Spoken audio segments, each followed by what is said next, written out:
Good afternoon, everyone, and welcome to the Pensions Basics Legislative Seminar, or Pensions 101. I'm Amy Cardona. I'm the Executive Director of the Pension Review Board. About a year ago, I was the one getting the 101. I've been with the agency for just over a year. So here with me today is David Fee. He's the Pension Review Board's Senior Actuary. And Ashley Rendon is our Deputy Director. Each of us will be presenting some of the material today, different sections of it.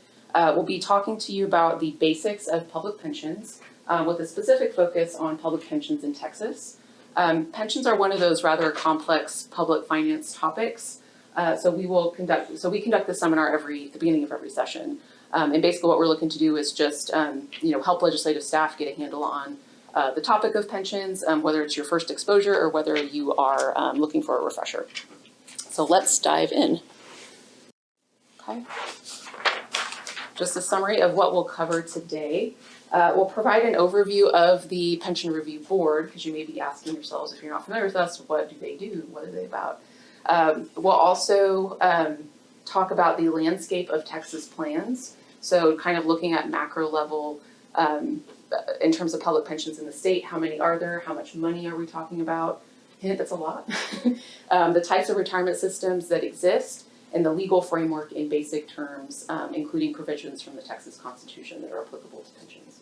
We will also go over the current financial and actuarial condition of Texas public retirement systems.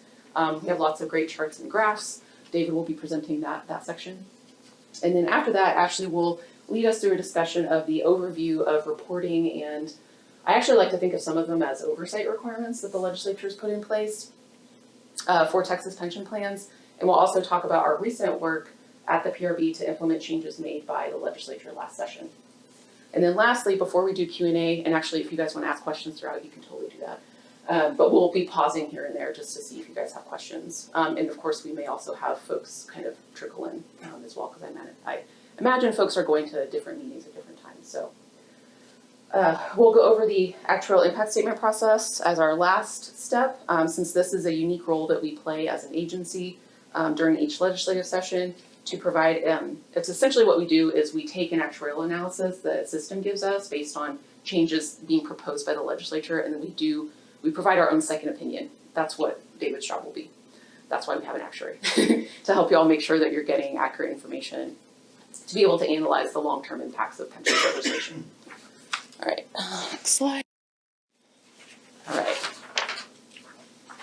Oh, I forgot to mention also that we do administer a pensions education program, and mainly the folks that are subject to that are the pension board trustees and administrators, but our courses are open to anyone that wants to take them, and they're available on our website.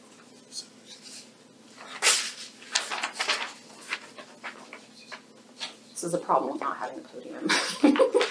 All right, so at the Pension Review Board, we're a small agency with an important oversight mission. So I want to make that distinction because I think a lot of times in just conversation about the agency and about the condition of public pensions, folks will ask, well, can't we force that pension system to do certain things? Like, can we compel them to act to in the best interests of their members and fix their funding situation? The answer is that we have an oversight structure in place and not a regulatory structure. So Texas systems are required to do a lot of things, to submit a lot of reports, but we don't really have enforcement tools to compel them to act. But the legislature does have a pretty robust framework in place of reports they have to do and actions they have to take if their funding falls below a certain level. The other part of that, though, is that the state does not fund these local pension funds. They do, of course, fund the teacher retirement system and employees retirement system. Hello. We have some handouts in the back if you guys want to grab those, and then you can take notes on them if you like. Okay. So basically our agency was created to ensure transparency and make sure that the legislature has a handle on what are all the systems out there, how are they doing, et cetera. So we do a lot of, we conduct what we call a continuing review of Texas retirement systems, and we do a lot of data collection and analysis. We make that information available to the public, the legislature, and to our board as well. We conduct intensive studies of potential or existing problems that threaten the actuarial soundness of pension systems. So the main example of that is that we do intensive review. So we have metrics that we use to evaluate the financial or actuarial health of systems, and then we use those to select a system that's showing signs of distress. And so we do these to essentially evaluate what the problems are and what are some solutions, what do they need to consider. And what we found, I think, since we started this process in 2018 is that all of these systems have different problems and different solutions are required. So the last two that we did since the last session were Midland Fire and then Wichita Falls Fire. And you'll find that the local firefighter plans are the ones that are the most poorly funded as a group. Some of them are well funded, but we've done 10 of the 11 of our reviews have been of those systems. We do the actuarial impact statements I mentioned, and Ashley's going to talk more about that later in terms of what that process entails and when is an actual impact statement required. We also provide information and technical assistance. So one way that we do that is by assisting legislative offices by providing data. We also provide data on our website as well. So we have an online data center that has information about every plan in Texas and also comparative information. And we can even assist offices with developing legislative proposals if they want to bounce ideas off us, if they want to get an objective opinion about the impact of a specific change. We also recommend policies, practices, and legislation to systems and governmental entities and also to the legislature.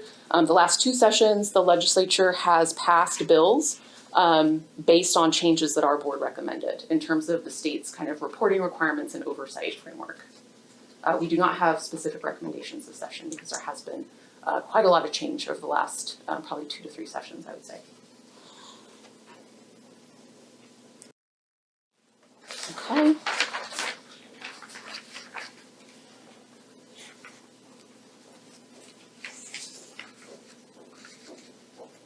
Just 1 second, I'll tell you about our board.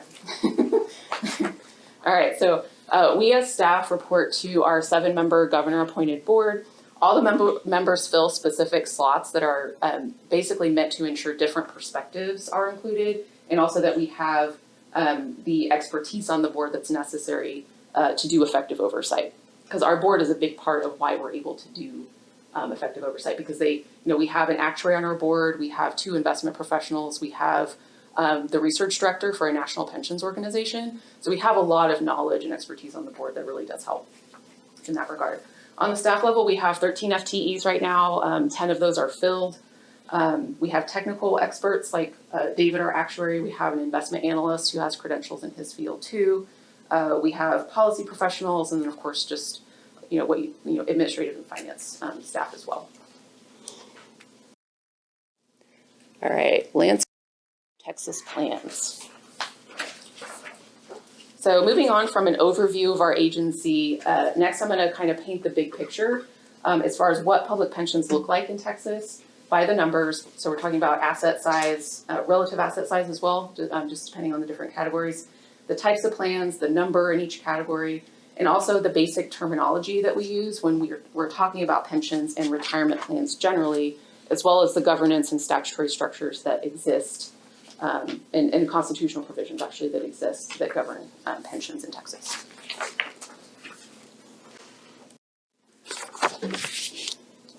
Okay. So basic pensions terminology. It's important we talk about this terminology before we talk about anything else so that the rest of the material will hopefully make a little more sense. So first, the pensions financing equation.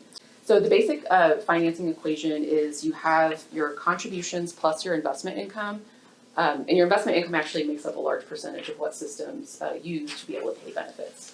I read a stat somewhere that it's like 60% of what the funds actually need to pay benefits. And then that is supposed to equal your benefit costs plus your expenses. So expenses would be investment expenses, administrative expenses, just what you need to run the plan, essentially. And there are basically 3 types of retirement plans where that equation applies in different ways. So with a defined benefit plan, and most public pensions are defined benefit, that's where you guarantee a specific benefit to employees. And then the retirement system uses actuarial methods. And what I mean by that is, actuaries like David use a lot of assumptions and predictions about what's going to happen in the future. And so a lot of that is just very educated guesses about what's going to happen, where you then may have to change your assumptions depending on what the plan actually experiences. Let's see. Yeah, so they use actuarial methods to calculate how much the benefit will cost, how much the plan's expenses will be, what the contributions and investment income will be. And so the goal is for that equation to balance. When it does not balance, where you have higher costs than you have income coming in terms of contributions and investment income, that's where pension systems get into trouble. Particularly if they don't do anything to make changes to fix that equation. And in this case, the risk is on the employer to ensure they're not over-promising benefits without funding them. Because you can promise all the benefits you want as long as you're funding them. But that's kind of been the issue with some of the pension plans across the country. So in the defined benefit plan world, you're basically starting with the benefit and then kind of going from there. So it's like you're defining the benefit, everyone knows what they're going to get when they retire, and then it's like figuring out what contributions and investment income are needed to pay for that. With defined contribution, we're talking about 401ks, 403bs. Contributions are defined with the benefit uncertain. So these are more common in the private sector, but you'll also see state and local governments offering these oftentimes as supplemental plans to their DB plans. And in this case, if an employee, if all they have is a defined contribution plan, they bear the entire risk for basically their retirement income. So they could outlive the amount that they have in those accounts. So that's kind of where the risk comes in. With a DB plan, you have a guaranteed benefit that's paid for the rest of your life.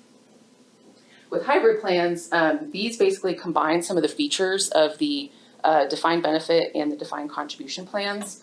It's still a guaranteed benefit for the employee, but there's more risk sharing between the employer and employee. So two of the largest in the state are the county and district retirement system, as well as the Texas municipal retirement system. And they both have hundreds of members in terms of counties, districts, and cities across the state.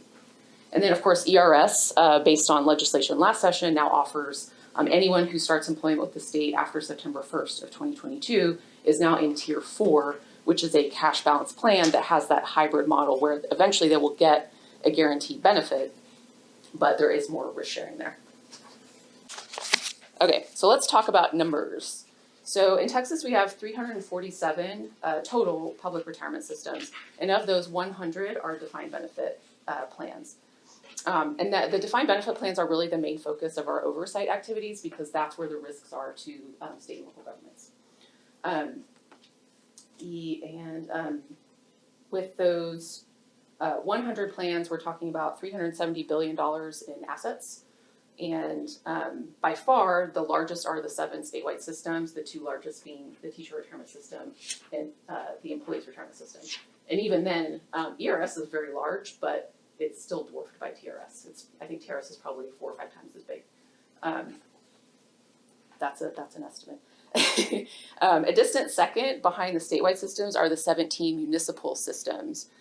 So we're talking about Austin Police, Houston Police, San Antonio Fire and Police, Dallas Police and Fire, Fort Worth Employees Retirement System, all of those local plans. In third place are the special district plans, and those are plans offered by the likes of hospital districts and appraisal districts, etc. And then lastly, in terms of asset size, are the 42 local firefighter plans. And those operate under an umbrella statute called, we call it TELFRA, but it stands for Texas Local Firefighters Retirement Act.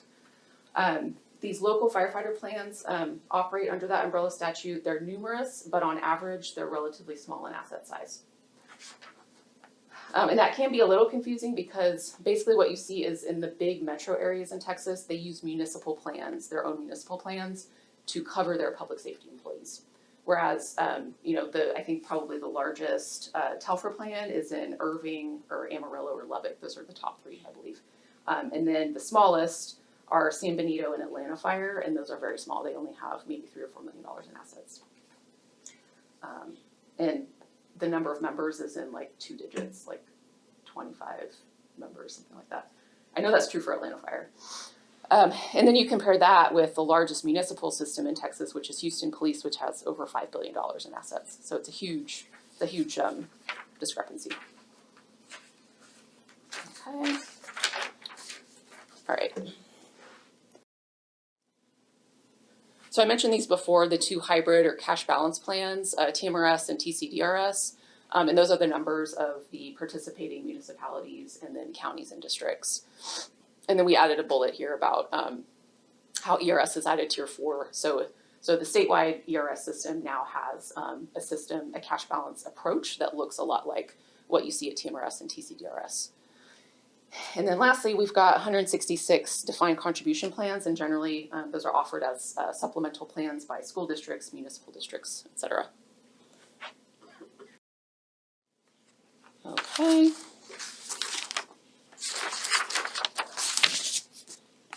So I've pretty much gone over these numbers on the bubble chart. It's just kind of, and it gives you some statutory references as well, but it's the 7 statewide systems. They're small in number, but large in asset size by far.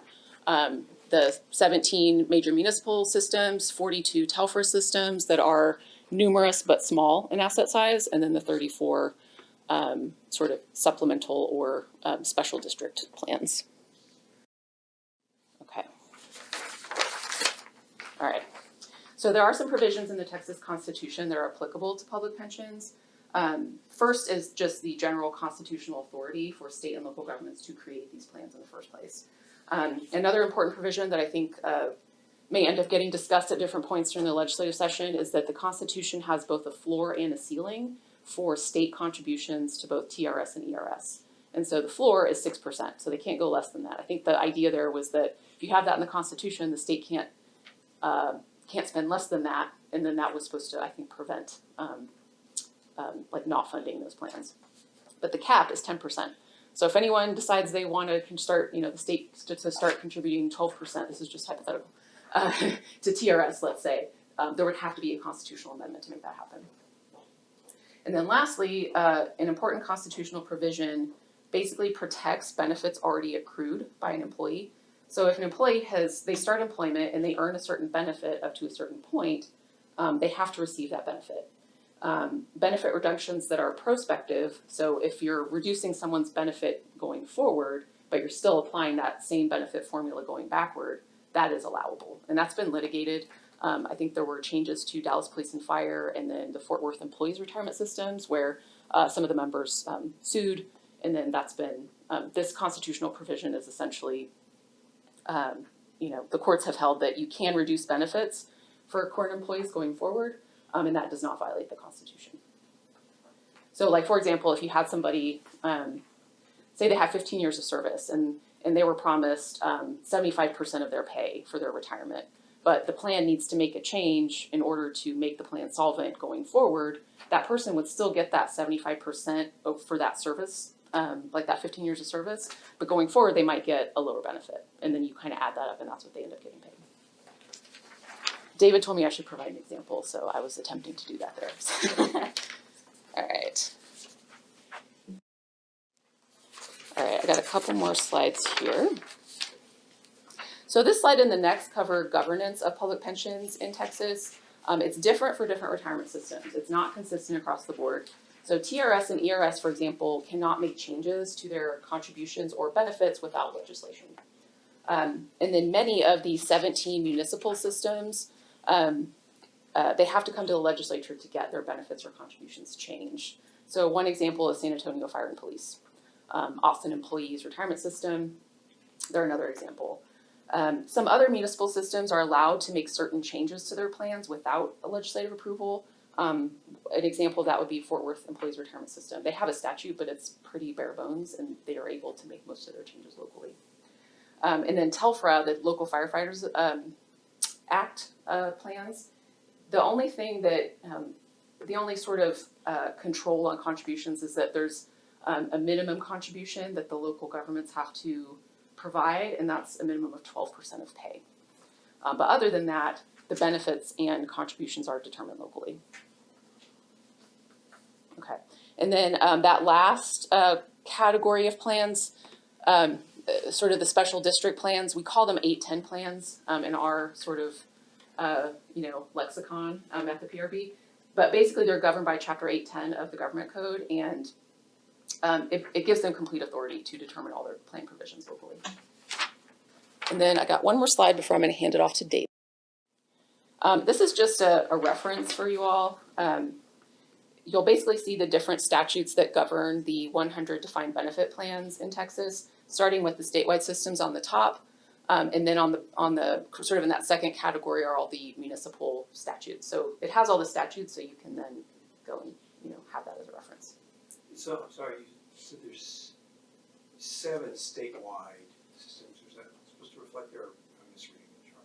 Yeah. So 1, 2, 3, 4, 5, 6.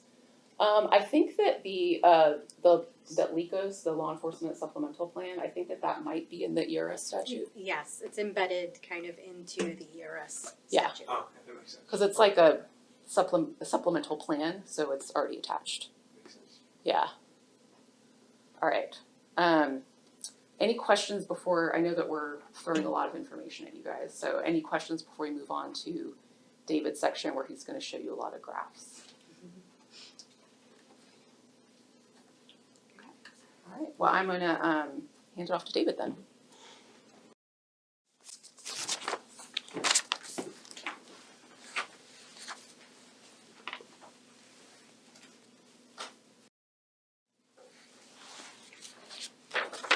So there are really 2 key measures we look at to assess a system's financial health. So the funded ratio basically tells us how well they've done in the past, and the amortization period would basically tell you how quickly it's expected to improve in the future based on changes they've made. So for the funded ratio, we're just comparing the assets to the liabilities. So if you have 60 million in assets and 100 million in liabilities, we say you're 60% funded. We have quite a range in Texas of funded ratios. We have some that are well above 100%. We also have some that are close to 30%. There are 10 systems that haven't even fully funded just the retiree liability alone. So there's nothing in their assets to support the active liability because they haven't even accumulated enough assets to pay for the retirees that are already in payment. For the amortization period, a healthy fund would hover somewhere between 0 and 20 years. So on average, you'd want them to be around 10 years where they could be fully funded within 10 years based on their current contribution rate. If a system is continually over 30, then we have an FSRP requirement under state statute where they have to have a remediation plan in place to get down to a 30-year amortization period. Now, some have protested that and said that 30 is way too long or way too short. Too strict. Too strict, yeah, too harsh. But to them, I would say, looking in the past, 30 years ago, I was in high school, I had a full head of hair, and I never even heard of an actuary. So a lot changes in 30 years, and 30 years is quite a long time. Looking at it going forward, if you're a 25-year-old new employee, in 30 years, you can buy and pay off a house, you can start a family, have that kid go off to college, and you could be ready to retire at 55. 30 years is a very long time. And if a fund can't find a way to get to 100% funded within 30 years, then there's a real problem.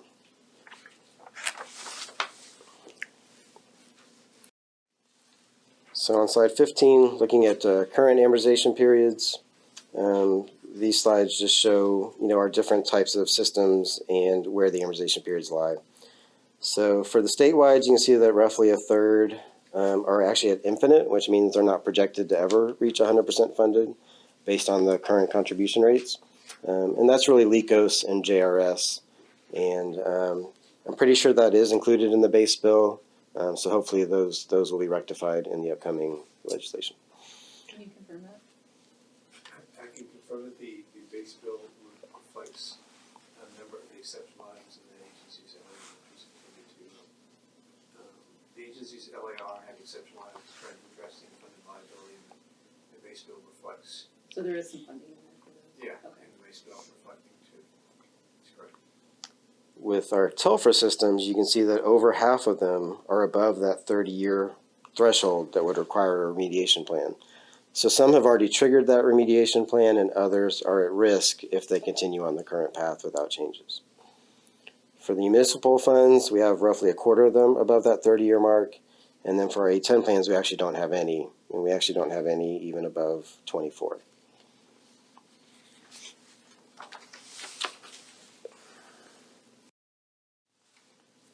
So for our asset liability trends, you can see from 2011 over the last decade, the funded ratio has decreased from 83% down to 79. It actually got down to 77 until really positive returns in 2021 brought that up quite a bit. If we had all the data to show you the end of year 2022, it'd probably come back down quite a bit because 2022 wasn't very nice to many of our funds. It's not necessarily, though, a decrease in fund health. A lot of this is that the assumptions used to create these liabilities have become more accurate. And so really what this is just a more accurate reporting of fund health, which is something we try and push the funds to do. So as an example of that, the key economic assumption that drives liability is the assumed rate of return. So on average, the assumed rate of return is around 7%, both in the state and the nation. And for, probably not too long ago, a lot of them were actually up close to 8%. So just by changing down from 8 to 7%, their liability is going to go up without actually changing the health of the fund. Since I've been here in 2021, many systems have lowered that rate. Not one has raised it in that time. So the key thing about that return is that if you lower that return, it's going to increase the liability. So if you need $100 million a year from now, and you think you can earn 10%, then you need roughly $90 million today. But if you only think you're going to return 5% on your assets, then you would need roughly $95 million today. So that liability is higher based on that return. And we're generally looking well over a year into the future. So if a system lowers their return by 1%, their liability would increase 10 to 15%. And our two largest systems, ERS and TRS, have both lowered from 8 to 7% over the last few years.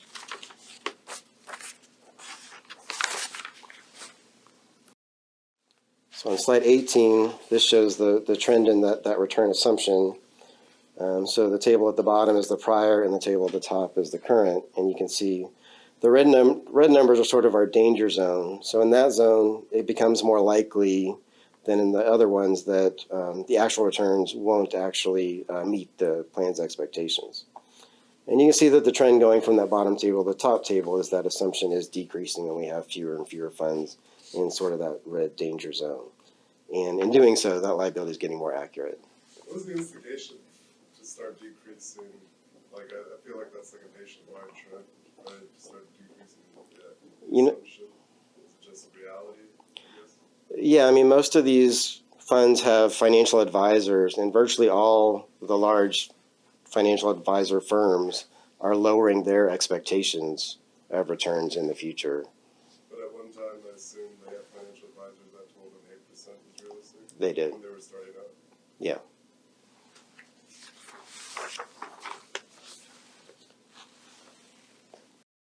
So on slide 19, this is just basically another look at what I just showed you, just in more graphic form. So, for each column pair, what we want to be seeing is those gray bars declining from right to left, and that's what we see for all four groups. Now, I don't have a slide to show you payroll growth assumption, but I wanted to discuss it for a second. So when you have an aggressive investment return assumption, you're basically making the funded ratio look better than it maybe really is. If you have an aggressive payroll growth assumption, you're making that amortization period look better than it really is. Because if you're projecting more pay in the future, you're projecting more contributions in the future, and that can be an artificially lower that amortization period. And I don't have a slide to show you, but that payroll growth rate is decreasing similar to this. It's not happening quite as swiftly, but it is something we're highlighting more and more in our meetings. What is the typical payroll growth assumption right now? It's somewhere in the 3 to 3.5% range, but we have one as high as 4.5% that maybe I can't really see the support for it. Sure.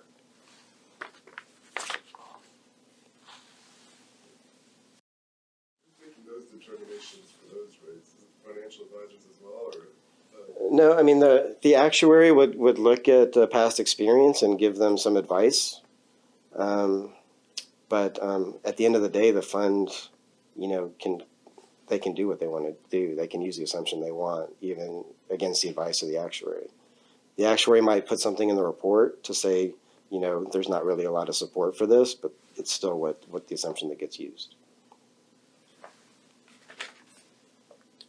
And in addition to that, even there are situations where maybe the past isn't fully representative of the future, but in general, for a higher payroll growth assumption, for say a firefighter, I would want to see the city growing and building out new fire stations and things like that, to support that.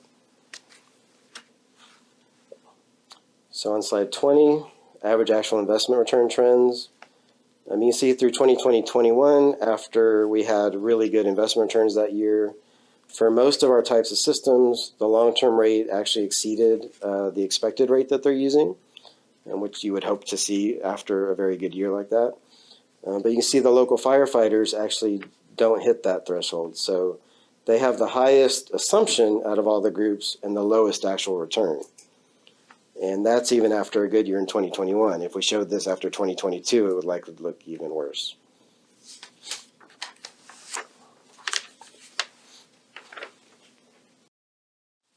So I think this is my last slide.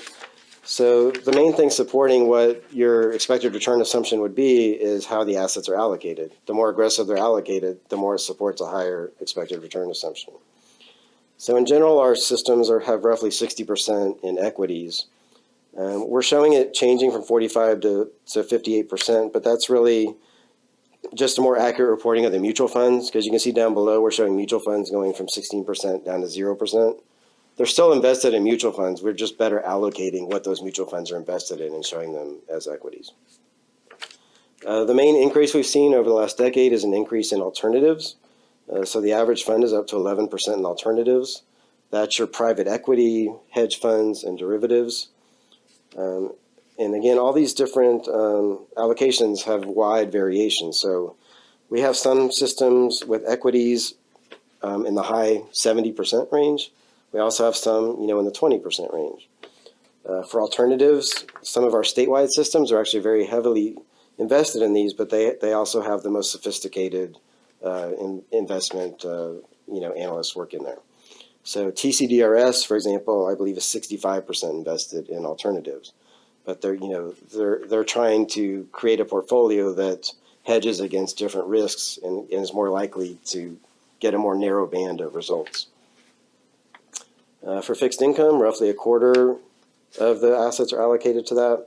But again, we have one fund that's over 75%, but that same fund is over 120% funded. So they're just looking for safer investments to lock in their current status. And then real estate, most of them are around 5%, but we have some that have been over 25% at times. And those systems that have done that have not performed well at all with those real estate investments. They've been pretty disastrous. And hopefully those will unwind in the near future, but it's taken quite some time for them to get out of those.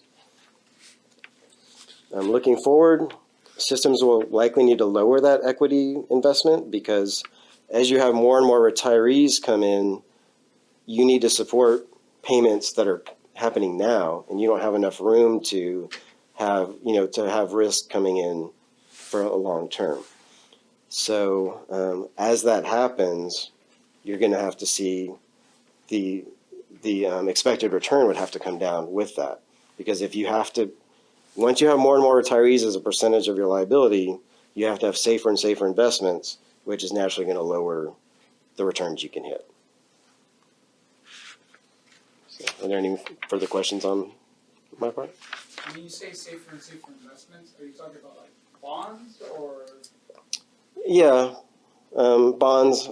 I mean, there are different ways to have safe investments, and I don't want to speak a whole lot as if I'm the expert on that. We do have a financial analyst working for us, but we didn't bring him here today.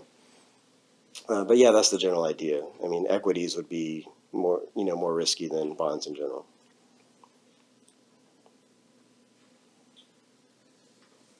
I mean, basically, you're talking about the fixed income category where like they know what they're going to get.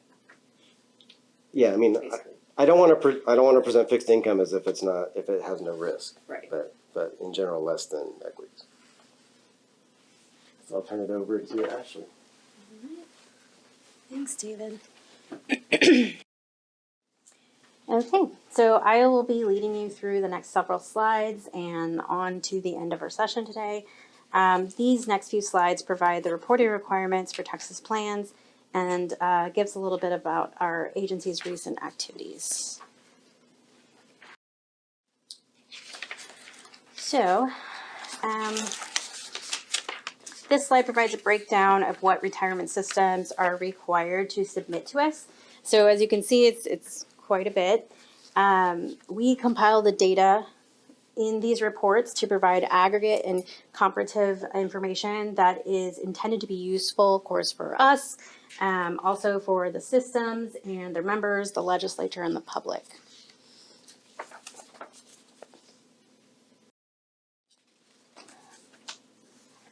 So the PRB Pension Funding Guidelines were adopted by a board originally quite a bit ago, and we continue to update them as needed based on best practices and industry standards. And so as you can see, it was last updated in 2017, and most notably changing what some would call the maximum funding period. And so that went from 40 years to now it's at 30 years. And this change was kind of the basis of our recommendations to the legislature in 2020 before our last session. And I'll get more into these recommendations, which materialized as a bill last session, in the next few slides.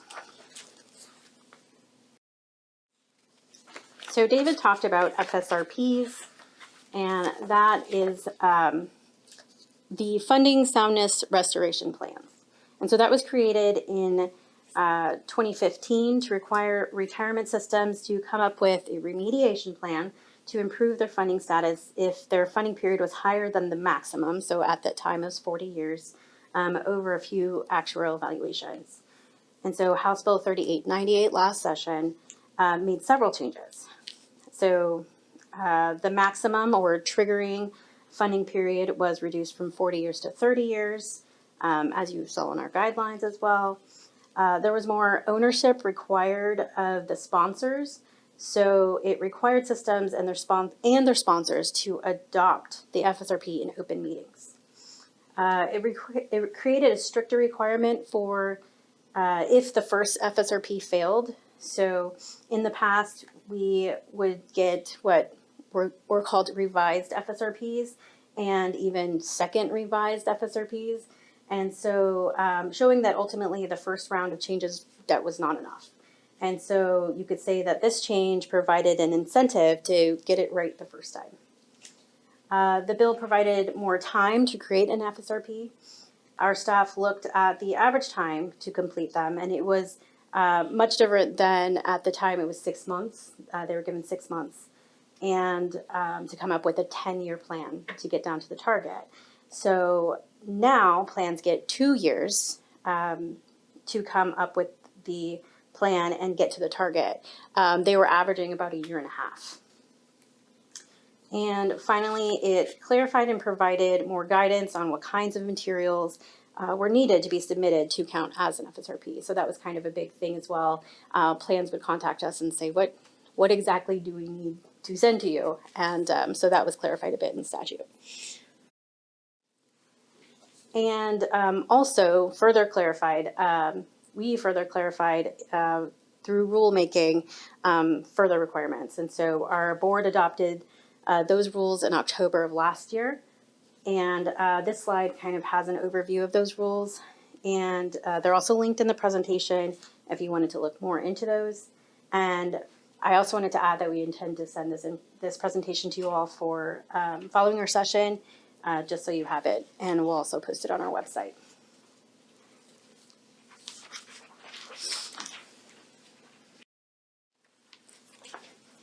House Bill 3898 also addressed the investment practices and performance evaluations, or IPPES. The requirement was created in 2019 and aimed to improve investment practices for public retirement systems. And so systems with assets over $30 million are required to have an independent firm evaluate the investment practices and performance, and to, very importantly, provide recommendations for improvement. And so last session, the bill provided additional disclosure requirements, added formal review and comment process, and provided that the sponsor can help pay for the evaluation. And so one of the concerns some systems had was the cost of the evaluation, and so that was change was addressing those concerns. So originally, when the bill was the original bill, Senate Bill 322 was passed in 2019. We had created some what we call informal guidance on it, and so we subsequently updated it last year to reflect the changes in the legislation. And so we expect around 40 IPPEs to be completed in the next year or so. So we were hoping that this guidance would help them understand the new requirements in time before they started the next evaluation. And so that would be for plans with assets over $100 million. And so our next venture will be to update the guidance for funding policies, which is another section of our statute that was amended in House Bill 3898 after session. So a big part of our mission is to conduct continuous reviews of plans and to raise red flags and help systems address their funding issues, hopefully before it's too far along. And so as such, we've begun in the last 5 years conducting what we call intensive reviews. And so those reviews take a deep dive into a system's financial condition. We look at historical data and we find the cause of their funding issues. Then we provide recommendations and invite the system and their sponsor, and usually it's a city. In these reviews, it's always been a city, to a board meeting to discuss our report and our report findings and our recommendations. And so this slide shows some of the recommendations from the reviews from 2018 to 2019. And so biennium, we completed two intensive reviews. In November 2021, we reviewed Midland Firemen's Relief and Retirement Fund. Some of the biggest findings concern plan governance and the system's investment management. In October of 2022, we reviewed the Wichita Falls Firemen's Relief and Retirement Fund. And this, I would say, also addressed some, governance issues, but in a very different way. And we learned very different things from both of these reviews. And so we've been keeping up with these systems. So while Midland Fire showed concern regarding general governance and investment practices, Wichita Falls Fire did not seem to have issues kind of with on the investment side. It was more issues on the contribution side. So we've been keeping up with these systems and since their reviews and seeing how and if they are addressing our board's recommendations. And in general, for all of the reviews we've undertook so far, we've seen a number of plans make changes as a result of the review. And so this is the end of this kind of section. The next one will be on impact statements. So if anybody has any questions, then I will go on. Okay. So here's the start of the last few slides. We're going to go over the actuarial impact statement process, which is fairly simple on paper, but you know how things can get during session. So during session, the PRB provides impact statements analyzing the economic or financial impact of proposed bills on a public retirement system. We have to keep in mind that pensions are a long game, and as David talked about earlier, right? And so a change, for example, a change to a benefit, providing an increase or providing a new tier for new members, that's going to create financial commitments far into the future. So by addressing the actual impact of proposed changes, we're attempting to provide the legislature with information that helps to manage those pension costs.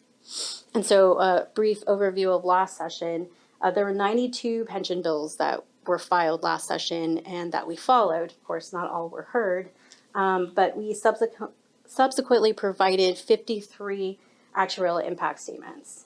And I will say, as kind of the longest tenured employee at the PRB, that was probably the most impact statements we've done, at least since I've been there, since 2008.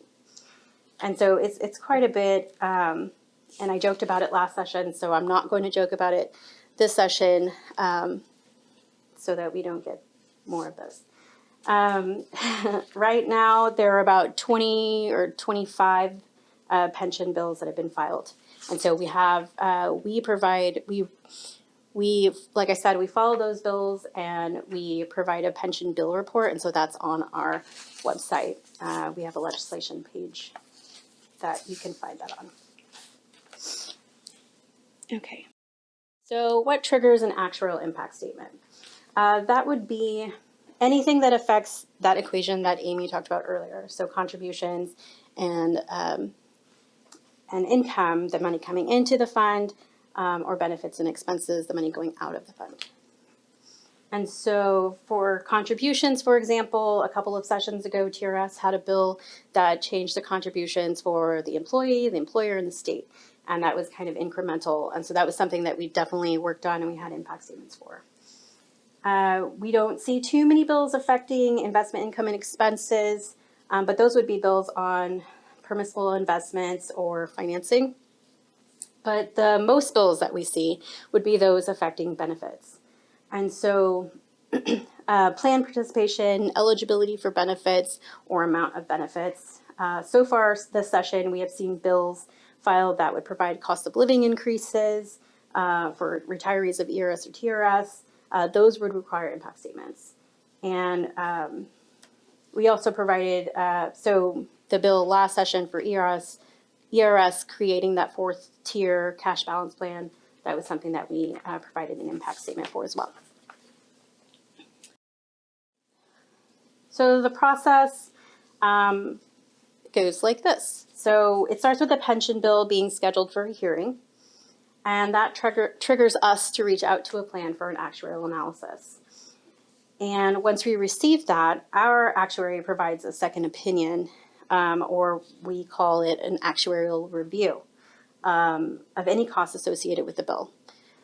And so those two documents, the analysis and the review, plus a bill analysis, our staff puts together to prepare an actuarial impact statement.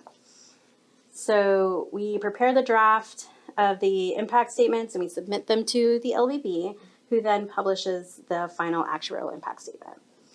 And the impact statement stays with the bill. You can think of it as, we print it out, we staple it, and it goes along with the bill throughout the legislative process, unless that bill is changed in a way that affects the actuarial condition of the plan. And so then you would have a new bill, so you would have a new impact statement, and that goes along until that is probably passed or something. So, yeah, if it's changed and we need a new impact statement, we start the process over again. And it's important to keep in mind that each actuarial impact statement issued takes place kind of in a vacuum. So it's only on that bill. It's not about other bills that may be on the same system or something like that. It's considered by itself. And so that the only time when it's not the case, you see in that last bullet there, we talk about the cumulative effect, and that is only for ERS and TRS.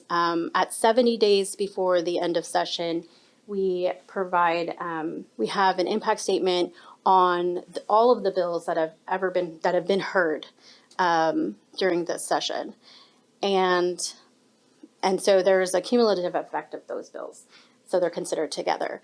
And then at 30 days before the end of session, we do it again, but it's only on the bills that have passed at least one house. All right. So here are our resources. We've made it. We try to put as much information as we can on our website. and we're happy to provide any additional information if needed. Our public pension data center has information for each of the 100 plans, as well as comparative information for plan type and asset type. Our legislative page is there to be a resource. We have, like I said, the pension bill report that we update each week during session, and then kind of in the beginning of session, once we get into having more hearings and things, we'll update it more often and post more often. And then we also publish a guide to public retirement systems in Texas, and that'll be finalized in February or March, early March. Late February, early March. Late February, early March.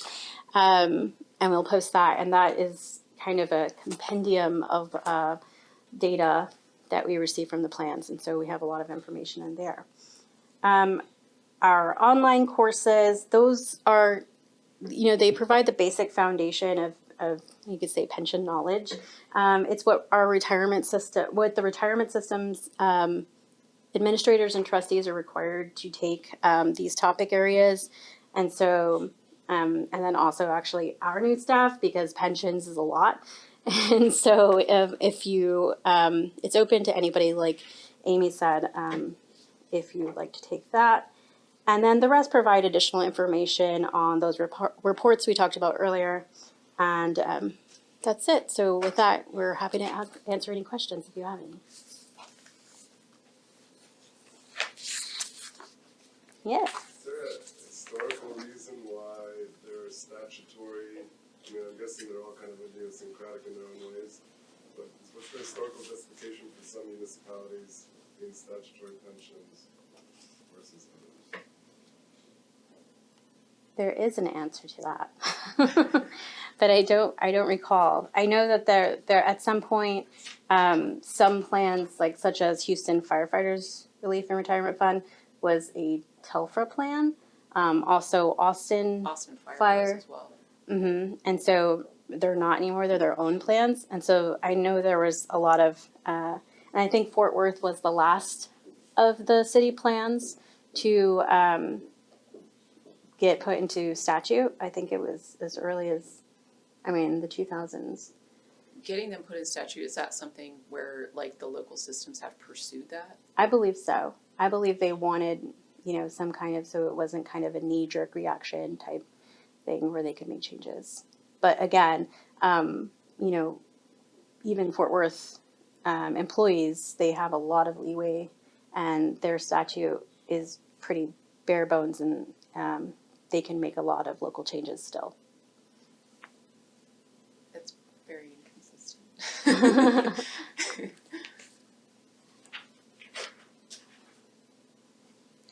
All right. Well, if you think of anything, definitely you can reach out to us, and we're available. And thank you so much for taking the time Thanks. today.